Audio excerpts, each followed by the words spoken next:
وہ حوریں نظر آ رہی تھیں. مگر خدا کا خوف کریں, آپ نے تو 3 سال اس قوم کو جو ٹیکے لگائے ہیں, اس قوم کو دنیا جو ہے وہ دوزخ نظر آ رہی ہے. آپ بات کرتے ہیں چٹائی کی. میں کسی تفصیل میں جائے بغیر صرف اتنا اپنے وزیر صاحب کی خدمت میں عرض کروں گا کہ سامنے اور پیچھے چٹائی بچھانے کا تجربہ رکھنے والے بہت ہیں, ان سے سیکھ لیں چٹائی کیسے بچھائی جاتی ہے. شکریہ. تھینک یو جی. جی محترمہ زرتاج گل صاحبہ جی.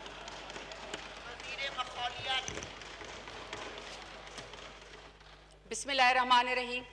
بہت شکریہ چیئرمین صاحب. میری خواہش ہے کہ آپ میری بات سنیں, کیونکہ میں آپ سے مخاطب ہوں گی, پارلیمنٹ سے مخاطب ہوں گی, میں اپنے پاکستانی عوام سے مخاطب ہوں گی.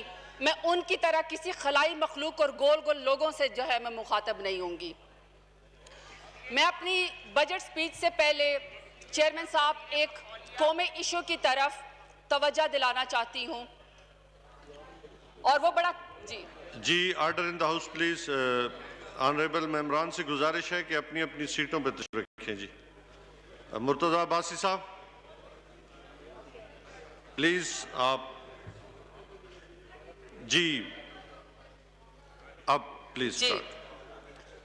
میں چیئرمین صاحب آپ کی توجہ ایک اہم قومی ایشو کی طرف دلانا چاہتی ہوں.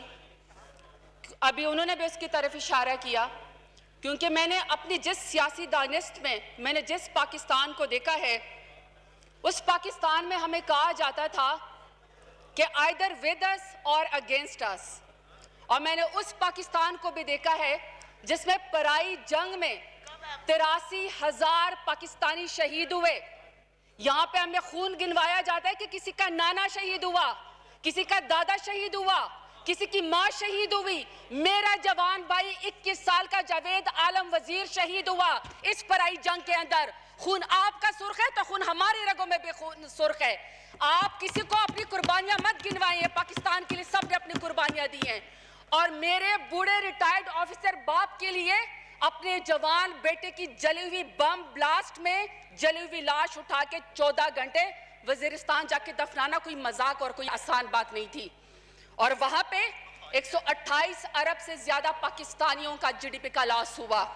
میں نے اس پاکستان کو بھی دیکھا ہے جہاں ان کا ایکس وزیر اعظم ایمبیسڈر, امریکن ایمبیسڈر کے آگے ہاتھ باندھ کے لائن میں کھڑا ہوتا تھا کہ شاید کوئی ملاقات کا شرف جو ہے وہ ہمیں بخش دیا جائے. اور میں نے اس وزیر اعظم کو بھی اس پاکستان میں دیکھا ہے, میں نے اس وزیر اعظم کو بھی جناب چیئرمین اس ملک کے اندر دیکھا ہے جو کہتا تھا کہ تم میرے پاکستانیوں کو مارتے جاؤ, تم میرے پاکستان پہ ڈرون حملے کیے جاؤ, میں صرف خالی لفظی جو ہے میں اس کے خلاف بولوں گا, صرف لفظی ذریعے بولوں گا. اور میں نے آج کا پاکستان بھی دیکھا ہے. جناب چیئرمین, مجھے فخر ہے کہ میں اس پرائم منسٹر عمران خان کی جماعت کا حصہ ہوں جس نے 9 سال پہلے وانا میں کھڑے ہو کے ڈرون اٹیکس کے خلاف جو ریلی نکالی, وہاں پہ کھڑے ہو کے کہا تھا کہ میں کسی پرائی جنگ کا حصہ نہیں بنوں گا, ہم کرائے کے قاتل نہیں بنیں گے. مجھے اس کا بھی فخر ہے اپنے پرائم منسٹر عمران خان کا کہ جب انہوں نے پلوامہ اٹیک کے بعد کہا تھا ہندوستان کی آنکھوں میں آنکھیں ڈال کے کہ اگر تم خدا نخواستہ پاکستان کی سرزمین پہ حملہ کرو گے تو میرے پاس اور کوئی آپشن نہیں سوائے لا الہ الا اللہ کے. مجھے اس بات کے اوپر بھی ضرور فخر ہونا چاہیے کہ جب سی آئی اے کا ڈائریکٹر آتا ہے اور پرائم منسٹر سے ملنے کی کوشش کرتا ہے, جدھر ان کا وزیر اعظم ہاتھ باندھ کے امریکن ایمبیسڈر کے آگے کھڑا ہوتا تھا ملاقات کے لیے, وہاں میرا پرائم منسٹر کہتا ہے کہ میں اپنے ہم منصب سے بات کروں گا اور تم اپنے ہم منصب سے بات کرو. مجھے ضرور فخر ہے کہ جب فورن ایجنسی کا اینکر ان سے سوال کرتا ہے کہ کیا تم اپنی سرزمین کو افغانستان کے خلاف استعمال کرنے دو گے, کیا تم اپنے اڈے سی آئی اے کو دو گے افغانستان کے خلاف, تو میرا پرائم منسٹر کہتا ہے کہ ڈیفینیٹلی ناٹ. یہ ہے وہ پاکستان چیئرمین صاحب, یہ ہے وہ پاکستان جس کا وعدہ اور جس کا خواب ہم نے 26 سال پہلے اپنے پاکستانیوں کو دکھایا تھا کہ اب ہم سر اٹھا کے چلیں گے, سر جھکا کے نہیں چلیں گے, اور اب سر اٹھا کے چلنے کا ٹائم ہو گیا, کیونکہ یہ پرائم منسٹر عمران خان کی حکومت اور لیڈرشپ ہے. اور مجھے خوشی ہے کہ جس سے بھی اپنے حلقے میں ملو وہ کہتا ہے خدا کی قسم پہلی دفعہ اپنے پاکستانی ہونے پہ فخر محسوس ہو رہا ہے, گرین پاسپورٹ کی پہلی دفعہ عزت ہوئی ہے.